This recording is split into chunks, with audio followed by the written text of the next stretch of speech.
Happy new ইয়ার জানাই প্রত্যেককে। ঈশ্বরের আশীর্বাদে প্রত্যেকে ভালো থাকুন, সুস্থ থাকুন, প্রতিটা বছর যেন আপনাদের ভালো কাটে। এই নিয়ে শুরু করছি আমার আজকে ছোট্ট মিনি ব্লগ।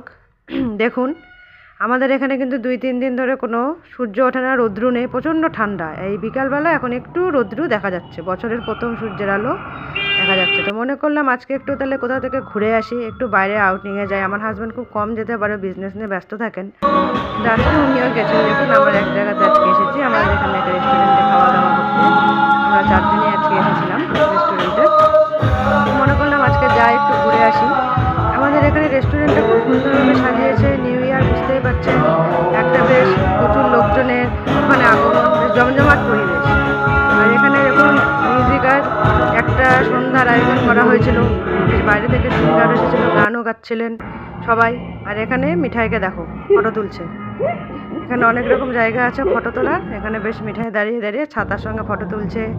এখানে দেখুন এনার সঙ্গে বসে গেছেন। তারপর আমরা রাতের খাওয়া দাওয়াটা সেরে নিলাম। ভাবলাম কী করি, ডিনারটাও কমপ্লিট করি। তারপর নেওয়া হয়েছিল কোল্ড ড্রিঙ্কস আর আইসক্রিম। আর কি, ছোট্ট একটু সন্ধ্যা সবাই মিলে কাটিয়ে নিলাম। সুন্দর সুন্দর ফটো তোমাদের সঙ্গে শেয়ার করে নিলাম। কেমন লাগলো অবশ্যই আমাকে কমেন্ট করো। সবাই ভালো থাকো। Okay, bye, good night, happy new year again to all of my friend.